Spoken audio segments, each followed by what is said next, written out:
I completely blacked out. I could not really remember anything or how it happened. Hello and welcome back to Sassy with Mickey and Kev. This week we are engaged. Why does it seem like it's just you and not me? Kevin's biggest question after getting engaged is why he doesn't get an engagement ring and a proposal. Can do one later. You're spoiling the surprise. I was gonna do one anyways, but now you're like... So it's not gonna happen now? You know when you don't want to do the laundry and then you start to do it and somebody tells you need to do it, then you don't want to do it at all? You know that feeling? That's just being childish.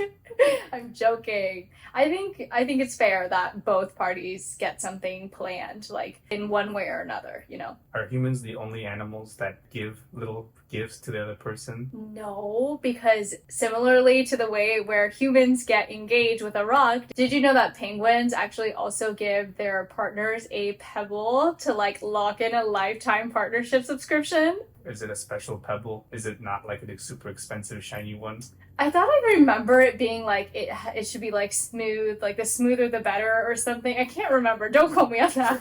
Did you have that unit when you were in elementary school or middle school with the penguins where you learned all of the different types of penguins and the different habitats they live in and all that stuff? Did you do that? I watched the movie, the sad one, The March of the Penguins. Happy Feet? No! I don't remember what happens. Are there a lot of happy feet? It's an animation. I've swam with penguins before. Oh, really? Yes. That's so cool. I went to the Galapagos and there are penguins there. What kind of penguins? Galapagos penguins. The way you don't even know. What are those called? The The emperor penguins? No, the Rockefeller. The one with the feather that the one that they have giant eyelashes? Yes. Clearly we're not penguin experts. Anyways, Kevin and I have decided to be engaged. Be each other's penguins for life. You know the ones where you have to protect the egg or the baby? The one person goes, one of the dad or the mom goes and goes in the water and catches fish. Okay. They switch back. Yeah. Which one would be the one getting the food for us? I thought they switch roles anyways. Yeah, they have to keep the egg where the baby's warm and the other one has to go hunting. Yeah. And then when that one comes back, the other one has to go. Which one would be better at which task? I'll stay home and watch that. So if you want to go get the food, that would be great. Figuratively and literally, in life. I'm glad we had a conversation about this. Yeah, I'm glad we had that conversation after we got engaged. Don't have a baby yet. That's true. Before the egg. So it's actually been about 2 weeks since we have gotten engaged. We have not really spent any time with each other because 1, I was in Singapore, and 2, Kevin has been working literally every single day since I've left for 2 weeks. Except for the first day. So you've been working nonstop. Residency has certainly not been easy for you, but we are both reunited and this is our one day off before we both start work again tomorrow. So we thought what better way to spend it than to recount some of the events. I actually have so many questions for you about the engagement that I don't even know the answer to yet, so I would love to get some of the tea. Exactly. Number 1.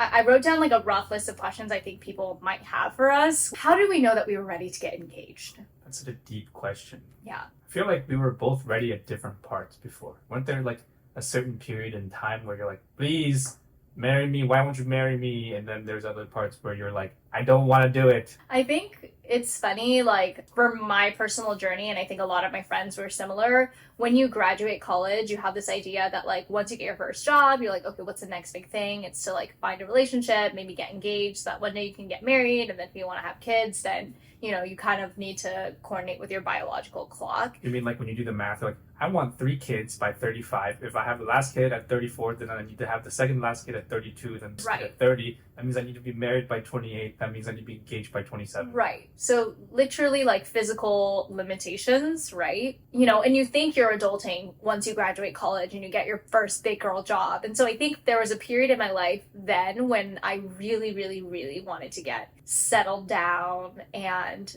I just wanted to move on to the next thing because I feel your whole life you're achieving so much. That was the next achievement for me to unlock. But there's a lot of emotional maturity and growing that you have to do in a relationship before you really get to that point. And that's not to say, some people can get to that point sooner, some people take longer, right? You just have to figure out what's right for you. But I went through that, and then I went through a period where I was like, I'm a girl boss, I'm independent, like I feel secure in my relationship with or without like a specific label on it, so to speak, and I want to do it when we are both ready financially, emotionally, mentally, like everything, right? What about you? When did you start feeling like you wanted to get engaged? I think I'm less of a labels person than you are. Like I'm more in tune with like how I feel and how you feel. I don't really care as much, although it's like nice. I think it's quite confusing, when you talk to people at work or other people, they're like, "Oh, who is this?" I'm like, "Oh, it's Mickey's my significant." Like it gets a little confusing because some older people would just be like, "Hey, it's your wife," or some people would just call you like it's your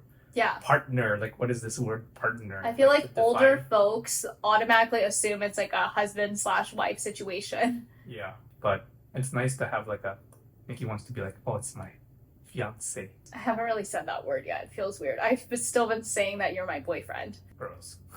Very gross. But how do you know in a relationship that you want to get engaged versus like this is not that serious, like maybe this person is not for me? I don't think there's anything concrete. It's just like a feeling, right? Like do you feel ready to like trust the person for the rest of your life?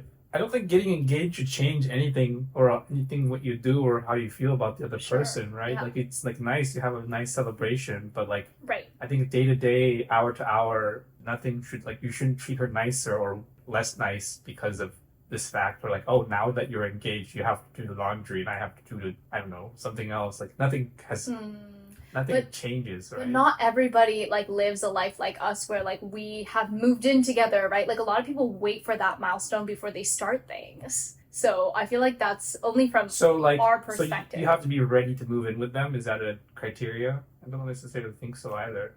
I was more so thinking like, how do you know that this person is the one? Like, I think to me, I'm thinking about like, is this somebody who I would want as the father of my children? Like, do I feel comfortable? How do you know that? You do a genetic analysis, you do like a family background and everything. No, just like emotionally, is this person somebody who you see as the father of your kids, right? Like for if you want kids, I think that's important. Is this person somebody who you could rely on? Like if you were to get hit by a car and you were in the hospital, would they drop everything and come see you? Like it's like that's really pretty low standards. Yeah, but then this is what I'm saying, like making sure that this person like checks off all of the things, right? Okay, so tell me how you planned. I would love to know like what kind of planning went behind the scenes. You know about the plan of going to Hawaii though, right? Well, I booked flights to Maui because that was the initial planned location. Mm-hmm. And I had the hotel ready, the photographer ready, and then they had like this cute little picnic thing by the beach that was ready, and it was all very nice. And then we had to cancel all that stuff because of the unfortunate events that happened in Maui. We'll hopefully go back because our hotels were non-refundable, but they said that we could switch it to another date. But that kind of derailed my whole situation. I already planned that like at the end of July, early August. That was like all planned. I'm like, this is so easy. Like we are very chill. And then middle of August, we were just like, okay, we must pivot. And I'm like, oh, okay, maybe we won't get engaged now until next year. I was like, what? I only have so many vacations and things. So right. I had a deep discussion with some of your friends and close colleagues, and they recommended that doing it in the wintertime was not optimal for your happiness. I'm glad they advocated that for me because I would be really upset. I'm already like kind of sad that my birthday is in the winter because you can never do any fun activities for it. So you just do it like the day before your birthday, and then you can just everything just one like celebration. 2-in-1, Like buy one get one Christmas, free. birthday, engagement, all in one package. Oh my god! For those who don't know, I have a December birthday, so I already have the 2-in-1, and Kevin wants to make it a 3-in-1 package. Let's do the wedding then too. No, are you kidding? You decided to keep the original plan, so then you had to pivot, and then you planned it clearly you planned it in Malibu, where you proposed. Exactly. We initially had like 6 days off. Okay, wait. Let's start at the beginning. So Kevin only has 4 vacations a year, okay? So if anything were to happen, I'm pretty confident that it happens on these 4 weeks of the year because it's the only time that we cannot be in Seattle. And this vacation in September has been sabotaged so many times. Originally, we were supposed to go to Japan this week. That was completely canceled because a couple of those days needed to be reallocated for another cause. right? Which left us only with 5 days for this vacation. And then the 5 days was then further cut short because I had a business trip to Singapore, which meant that I had to leave on a Saturday, which meant that we had 3 days of vacation together. So I was like, oh, let's just do it here in Seattle, our favorite place. Did you know that? That was a plan C out of the A, B, and C. No. I was like, that's probably not the best idea to do it here in Seattle. Okay. Just do it at the Space Needle or the Mount Rainier. No, we didn't do that. Was not a good idea. So we're like, oh, where is a place where it's a little bit more warm and has a little bit more memories for us other than Seattle? So I was like, Bay Area vibes, a little bit too cold. Please watch our very first podcast episode, maybe to talk about why at the Golden Gate Bridge might not be the most great vibes. I thought that would have been hilarious if you proposed at the Golden Gate. I would have just left you there. I would have. Hey. Right where you left me. You want me to call an Uber and to take my Uber home? For those who don't have the context, our first date was at the Golden Gate Bridge, and left me there. It ended with me and my friend driving away and Kevin Ubering home, which made complete sense because he didn't live the way that we were going, so it only made sense for us to split up. Anyways, that wasn't the best, but we both went to LA for undergrad.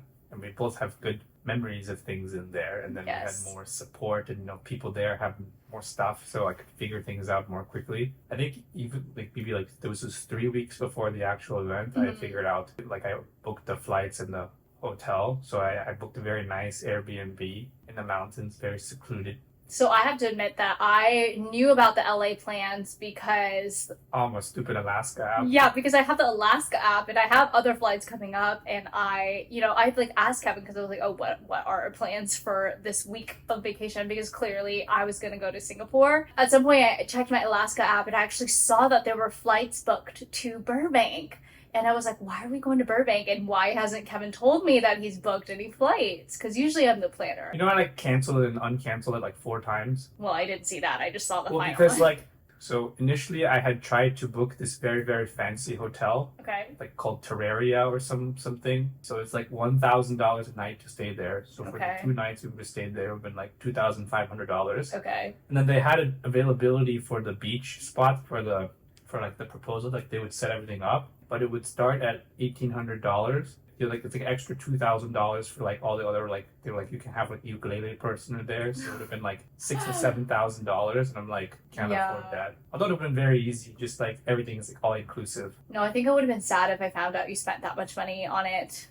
That's just not financially responsible given our situation. # student loans, # med school. So that didn't happen. See, I was very responsible. Okay. So I booked a nice Airbnb. Very good budget. Okay. I didn't rent a fancy rental car. I wanted to rent since we were going to go to Malibu, I wanted to rent a nice sports car with a vroom vroom, and then we ended up getting this regular car. It was kind of janky. It was so, that rental car was so uncomfortable. I felt like I needed to puke every time we drove to the Airbnb. Because it was in the mountains. It was really uncomfortable, you have to admit. It was a compact SUV for the mountain, but... Yeah, Kevin would be flooring it, and it would still take 10 full seconds to hit 60. No, it's fine. It added to the experience. It would have been nice to have some Zofran or something, though. There are only a couple things you need to book to get things successful. So the most important thing is getting the photographers ready. And Miki's friend Katrina actually had a good friend who was a very, very talented engagement photographer who was available for us. They were ready to do wherever, whenever for that day. And then I hired this little picnic company. They have a bunch of these picnic companies. They set up at the beach or somewhere, and they have a little bench, little snacks, and it looks nice and get photos. So I booked that. And then initially I had wanted to do a scavenger hunt with Miki, but I didn't know how to make it work. She's going to be really annoyed. Be why are we going to all these different places? So I was I'll just drop her off at her friend's place, and I will just pick all those things up, and we can have a picnic at the beach. Miki always we will go to Hawaii. She always wants to eat what's it called, the Maguro Brothers by the ocean. So I wanted to simulate the similar vibes of what I would want to have done in Hawaii, but in LA. Yes. But add LA vibes. So if I donuts and In-N-Out and these things. So I think these little touches are very cute. I don't know how you feel about that. It's not very expensive, but yeah, it was nice. So Kevin had gotten literally every single thing that I love to eat. So hot Cheetos, Cheez-Its, Kazunori, In-N-Out, and they were all ready for me, like, at the proposal site, and it was just really sweet. Like, it was very thoughtful. Like, clearly you had gone to each of these places and, like, picked out the things that I loved. During the day, like, all the while I was with Tiff having brunch, and I had, like, maybe an idea that something was happening because you said that we were doing a beach photo shoot. So I saw season 2. And I was like, first of all, we're not reshooting the cover. I spent so much money on the graphic design of the first season, so I was like, why are we reshooting? And second of all, I usually plan all of our, like, shoots and details and things, so that felt a little off. But then I was having brunch with Tiff, and I was like, oh my god, like, I think, like, maybe. And she was like, no, why would he do it in LA? Like, he's probably gonna do it in Singapore. Hawaii. So she was gaslighting me the entire day, and I was like, you're right, like, it's probably not gonna happen. Tiff knows exactly what was going on. she was a great actress, but then she was also like, make sure you, like, look good, and, like, she definitely, like, made sure that I would be happy with how I looked on the day.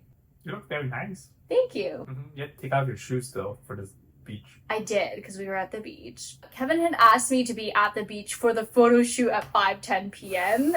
and we actually ended up being late because LA traffic. And what happened? Well, you said 5:30 and then you got there at 5:20. Yes, so because it wasn't, like, ready. So Tiff drove really fast, and so we were actually able to beat our ETA by 10 minutes, and then we run into Kevin in the parking lot. So at this point, I'm like, I don't think it's happening, because why would you just be, like, casually strolling in the parking lot? So I was like, okay, maybe not. Maybe I'm just crazy. Yes, and then we walked to the beach, and the sun was there. And then I did the proposing, but I forgot the ring in the car because I was not ready yet. And why did you forget the ring? I was not ready yet. You were not, but you told us to be there at 5:10. But then I looked at the Google Maps and you're not ready till 5:30. So you were just chilling? Nobody asked me. They're like, there's so many things to check. Like I had our secret vlog camera set up, and I had to, like, talk to all the other people, like the photographers, and I was sweating my pants off. And were you nervous? At least I didn't leave the ring in the Airbnb. That's true. Could have been worse. Or in Seattle. Then we have to get it back in Seattle. So, were you nervous? Yes. You were nervous? Yes. Were you nervous? Like, nervous, I would say no, or no, nervous, like, doesn't, like, live up to your, like, hopes and dreams. This only happens one time in your life. That's true. We can redo it if you want. No, it lived up to all of my hopes and dreams. It was really cute. Like, I wasn't sure if it was happening, and I was a little confused, so I was really happy that Tiff was, like, there with me. And initially she was like, oh, like, I'm just gonna drop you off, like, you go. And I was like, no, can you please come with me? Like, I'm scared, because I was like, I don't know what's happening. And so she, like, came along, and she was just, like, by my side until, like, we went to the beach. Like, literally, shout out to her. Like, I don't think I could have kept calm. It wasn't supposed to be at the beach till, like, the day before. Where were you gonna do it? At the Airbnb. Really nice. That would have been cute, too. Like, yeah. the mountain views, you could have hiked there's a little hiking trail next to it. But you know I love the beach. Yes, but I thought there would be too many people at the beach. I'm really happy and thankful you did it at the beach, because I think in my head, I've always imagined getting proposed to at the beach, just because I love the beach so much. I got so wet at the beach. Yes, you did get very wet. But okay, so then you get down on one knee, you realize that you forgot the ring. I didn't get down on one knee yet. You almost got down on the knee. Yes. I just had to run back to the car. Yeah, so I waited there for what felt like eternity, but I think it was only like a minute. Was it a good feeling, bad feeling? Like, what? No, I felt really awkward. It felt really awkward in the moment, because like I could see the photographer, the videographer, and like Tiff like in the background, and like everyone's just like waiting for Kev. And he goes, he runs, he gets the ring, and then you catch your breath, and then you say like 5 words. I already said my speech like before. No, there was no speech. There was like a little speech. I genuinely, if we did not film the proposal, like, I completely blacked out. I could not really remember anything or how it happened. So thank God we have the video, because I don't remember anything either. Genuinely, I couldn't remember what you said. I just remember forgetting the ring. I thought you were going to give a whole speech, but it was rather short and sweet. And then you just asked me to marry you. Yeah, and you said yes, I think. Yeah, I did say yes. I think you said yes like 5 times. Yeah, I was excited. You didn't take the ring. You like hugged me first, I think. Yeah, I want you, not the ring. And then you like made me kneel down like again. I mean, the ring is fine, but I'm more excited to like spend my time with you. Yeah. Bye-bye. So then I said yes. You put the ring on me. We had some sushi. We had, okay, tell me about the Kazunori. You know, you can get like the catered kazunori or takeout kazunori. Mm-hmm. So I got that, but then I had to buy ice because wasn't sure how long it was gonna be okay for. So we went to like 10 stores over 3 hours. Wow. And I had to buy the ice bag from Trader Joe's, which we still are using today. Wow. As soon as I said yes and you put the ring on me, he made us take a sushi shot to seal our love. Yes. We each had a sushi roll. Mm-hmm. We have this in pictures. We Yes. both took the sushi roll and then we sealed our love like the penguins. Not with a pebble, but with sushi rolls. But it was really sweet, and I'm really happy we captured it on video. I highly recommend, because so many people have told me that they've blacked out, and I was like, oh, that's not gonna be me. But genuinely, I could not remember a thing, and it almost feels like a little, not like cringy, but like I feel embarrassed It's to like. cringy. I feel embarrassed to watch that video. Yes, It's like yes, it's so like emotional. I agree. I really thought I was gonna cry. But I think because I forgot the ring. Yeah, I think because you forgot the ring, it made the situation so comical that I was unable to cry. Did you expect me to cry? No, So you're okay that I didn't cry? you can't do it now. Okay, so logistically, like, Kevin told me after the fact that he had asked my parents for permission. He had talked to his parents, obviously, for permission. So there was, like, a lot that went into planning it. Good job. I think we would have maybe had more friends. I know some people like to invite their friends to come to proposal, but Yeah. we did like in the middle of the week on On a weekday. on a weekday and a couple weeks notice. So I think that was hard for us to do. And Not that we have that many friends to begin with anyways. Our friends are very well spread out throughout the country, and a lot of them are in residency or like in positions where they can't really be Take time traveling. Yeah, so after the fact, that night we spent all of that time FaceTiming our family, our friends, and we also mutually decided to keep it a secret for a little bit so that we could enjoy it for ourselves, and also we had to wait for the photos to come back. which are very good. Yes, like pleasantly surprised. Like they turned out way better than I could have ever imagined. Thank you, Katrina. Shout out to my bestie Katrina for recommending a photographer, because I don't know what you would have found on your own. I have some questions about the ring. Yes, it's very fun. Unpopular, controversial opinion, but I think girls should tell their mans exactly what kind of ring they want. It's very nice that way. But even if you tell them exactly what ring you have, you still have so many options. Yeah, and the thing is, it's too expensive of an investment to be something that you are messing up on, or something that's not like 100% exactly your favorite. But what if people are like, this is my grandma's ring? You know, like those people who do that. I mean, if you're okay with that, that's fine. But if you're not, then I think that's a conversation that needs to be had. Or maybe that's like one of your rings, and then you have a different... Multiple rings. Yeah, and it's not about being expensive, or it's just about like, is it something that you feel like is of value to you, right? Mm-hmm. And so actually, so funnily, one of my best friends was about to get engaged when we first met in 2020. We had already actually talked about like what kind of ring I would have wanted. Like, you changed your mind from that a little bit though. I did, but like, it was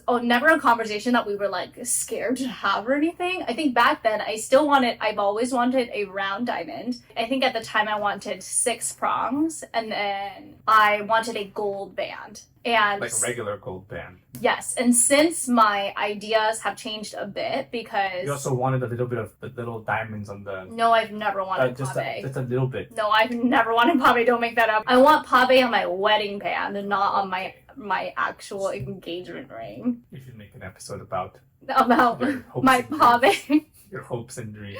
Which, by the way, I never knew what pave meant. For those who don't know, pave is basically like small diamonds around the band. Anyways, so then, since then, I have communicated to Kevin that, like, I want a rose gold band because all of my jewelry is rose gold, and I have this weird pinkish, like, I'm golden because I'm yellow, but I also have a pinkish undertone, so rose gold looks really flattering for my skin, and I think it looks flattering on a lot of East You're just Asians. like, can you make it the Cartier rose gold color? Yeah, it's like yeah. Not as rose gold as normal rose gold, but like more rose gold. I did tell Kevin that if he were ever to get me a ring, like, I want not the pink rose gold, like, I want more gold rose gold, if that makes sense. And you did a good job. So I'm going to tell you guys exactly what I told Kevin. I wanted a rose gold band, right? And then I wanted a round diamond, and then I said I want 4 prongs. Those were like, I want a big diamond. I didn't say that. Did you ask me about the size of the diamond? No, I did not tell you a specific size. Did I? No. You didn't say a specific size, but you were like a specific range of sizes. I gave you a range? I said that I wanted a shiny rock. I mean, everybody wants a big diamond. You can say that. I didn't tell Kevin a specific size, but I did tell him that I do not have the thinnest fingers. So in order for the diamond to look flattering on my fingers, it needs to be like a certain size. Okay. I did tell you that, did I not? A certain size. What Yeah. size? Well, that's up to your interpretation. Well, what do you understand about diamonds? What are the things that are important? I know very little. I just told you I wanted a shiny rock. Like, it was up to you to figure out, like, what kind of rock and stuff. Yeah, it's it's more complicated than that. Wait, okay, so how did you get the ring of Well, diamonds? so like you can go online and you go on the websites, you can browse stuff and you Right. can learn. I think that's a good place to start. There's like different things that are important, like the carat, which determines the size, the cut, that determines like the round and all this stuff. There's color, so like the more clear it is, so the color goes from like D, E, F, like numbers. The more clear it is, the more expensive the diamond is. Okay. There's also like the cut, like how well it's cut, Mm-hmm. because the better that it's cut, and the more like reflective and shiny it is. Then there's also like the inclusions, like how many imperfections are in diamonds. So all of these things, I think they're all like they're 4Ks or whatever that determine like It's 4 C's. all of them start with C. C. Carat Except starts with carat, but all the rest are C's, so I think it's Other- 4 C's, babe. whatever. Some 4 things.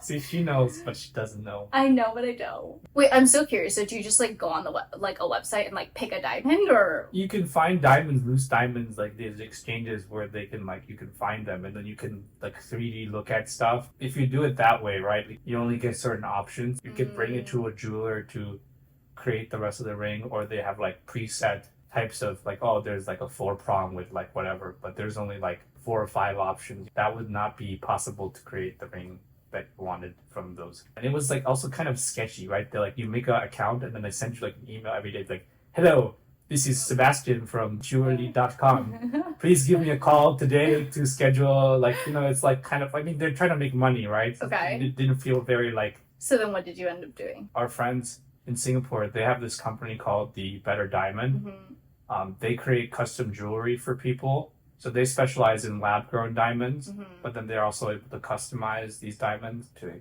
like whatever shape and form that I could dream of. I spoke to Marcus, who is one of the founders of the company, and he and I are like very similar. We're kind of like nerdy people who like looking at stuff. So like the first step was us finding the exact diamond. So there's like these exchanges online that I'm like, oh, here's the exact specs, and I would send him like a diamond, and he would try to find one and like one up me, and we like go back and forth, and we like ended up finding the exact right diamond. Okay. And then their company, they use like these 3D models of stuff, and he would like send me like a design, and I would be like, oh, I want this actually this way, and then he could like move things millimeter by millimeter, up and down. I don't know if I can. Oh, so you really did customize the ring. Do you want to see the photos of the? Yeah, I'd design love to see them process? later. There's like pictures where it's like, oh, like if we make this too high, then like we can't get, like if we had a wedding band in the future, we can't put this here. But I'm like, I don't want the ring to like go too far out. Like, it's like everything was customizable. It's more personalized that way, rather than like I actually trust I'm talking to the person, like I've met this guy like actually before, rather than some random dude. But this also meant that I had to hide my phone from Mickey a lot. When I'm about to go to bed and you're already asleep, then That's I why can you get the just bulk of the work. work done, and then right when I wake up and go to work, then they're like about to go to sleep. I see. Yeah, Okay. not that they have any sleeping time there anyways. That's true. People in Singapore don't sleep, but Yes. it is really special. Like, these are friends that obviously we had met the first time we ever went to Singapore, and Singapore obviously has a really special place in our heart. They have always, welcomed us with open arms, and so it makes me really happy to know that like our ring has like a little personalized touch in that aspect. But you did this completely remotely from the US then, right? Yeah, just everything through WhatsApp. You can like call them. It's very nice. They respond very quickly. But also like, Mickey wants like these fancy. I want the top of the the prongs to be like white gold, because if the top of the prongs are like rose gold, then like the diamond can't shine or something. So my friend Jenna actually told me this. She told me that you don't want yellow prongs because it'll reflect yellow into your actual diamond. So then that was something I think I did tell you at some point. And also, like, I don't know if most people know this, but the diamond industry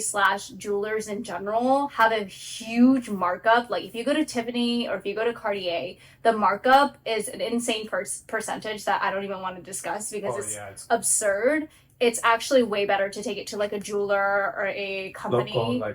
I was looking at this, like I was like, I would just buy a loose diamond initially and just like do it yourself. Do it myself. Like, so another thing that we hadn't talked about yet so far is the lab diamond versus natural diamond question. Ooh, a hot topic of debate, or not a diamond at all. Some people don't want a diamond, right? And I think the most important thing when you're choosing a rock is to be open and transparent with your partner. And for me and Kevin, we had this conversation, and I straight up told you, like literally since years ago, that I was like, just get me a lab diamond. That's exactly what I want, because it's the same exact thing as a natural diamond, but it's lab grown.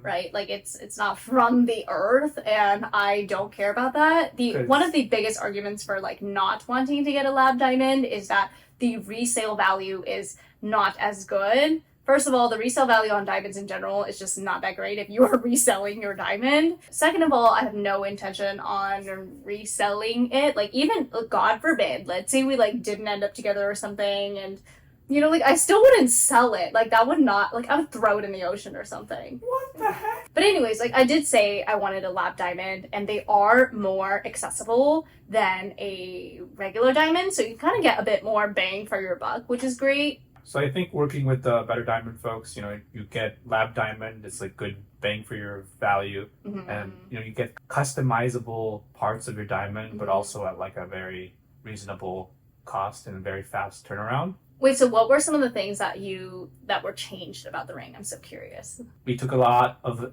effort in trying to actually find the right diamond for you. There were other candidates that were potentially chosen, but this was the one. How do you like it?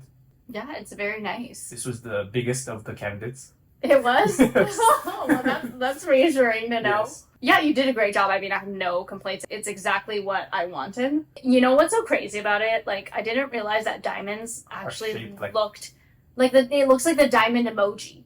That's because this one has the perfect, like, the cut. Well, was that something the diamond people taught you, or you learned that?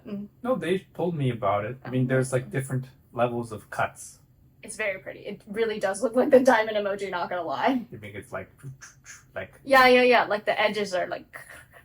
Well, like, the sizing is also very interesting. So I went online on Amazon and bought, like, the sizer stuff. And then, like, in Hawaii, I actually had help. We asked our Cartier people to size her there, and then I would buy the ring in Seattle. But then her finger, like, her left finger, like, changes in size dramatically. Like, she's, like, in Seattle versus LA or, like, Hawaii, right? Like, in Seattle, it's cold and a little bit wet. Yes. In LA, it's dry but warm. In Singapore or in Hawaii, it's like more hot, so she's like more swollen. So I'm edema. So the people at Better Diamond were like, well, you gotta make sure that, you know, it fits the day of. So like erring on the slightly larger size is better than erring on the smaller size. Like the worst thing that can happen is if it doesn't fit during the day of, right? Like that honestly would be offensive, yes. And then they told me that you can always bring it back to them and they can always size it appropriately if you need to, which is great. I think that's really good advice, though, like erring on the size of bigger and not smaller. Yeah, but I would have never really thought about it. Also, it depends on the width, like geometrically, right? Like, so your band, can you take a look? Your band is like as thin as possible for the size of the diamond without like having any compromise. If the band is any thicker, then the size matters a little more. But anyways, they're very fun to work with. We'll put the link down to their company down below, and I think it's worth taking a look if you're all out there trying to look into the next step of investing in your future partners. How do you feel? Do you feel like now that we are engaged, what is the next step? How do you feel about me? Do you feel any regret? Do you feel a sense of happiness? Did our relationship change after we got engaged, do you think? Are there like other things like you wish to say to me now that it's like you can say stuff more to me now, right? Because can't no takes backsies. Like, do I feel like our relationship has changed? Yes and no. No, because I think we've always lived life the way that we wanted to, like with or without like an official quote unquote label on it. Yes, because like I do think it comes with like a sense of security. Like I do like wake up and I feel happy and I feel excited and like not that I didn't know that I was gonna spend the rest of my life with you, but like it's nice to like know. Like on the last episode I shared that I really do want to like have kids, I think now, right? And so like I'm 26 turning 27. Yeah, there's like a finite amount of time that I have to like kind of fulfill my own timeline. And if a man's isn't gonna respect my timeline, then I don't know if we're gonna be on the same page about life in general. But I think it's been like a really blissful period of our lives. Neither of us are really people who have like fantasized about like a wedding, so to speak. Like I don't have a Pinterest board or anything. I know some girls like literally have like a dream for what they want and a vision. I think to both of us, like a wedding is for a celebration, an excuse to get the people together. Yeah, the people that we love the most, right? Hey guys, so unfortunately we have realized that the audio on this episode, on the most important episode of our podcast thus far, doesn't work. And so I'm so sad right now. Normally we would refilm the episode, but we deemed that this one would just not be the same if we refilmed it. It captures some of our initial reactions, and so sorry the audio is not as crispy as it normally is. Anyways, we are very excited to be engaged. If you guys have any questions, please do leave them in the Q&A section on Spotify, and we'll see you guys next week. Thank you all for supporting us and supporting this podcast, and hopefully our audio will be crispier in the future. Yay, to crispier days. Bye!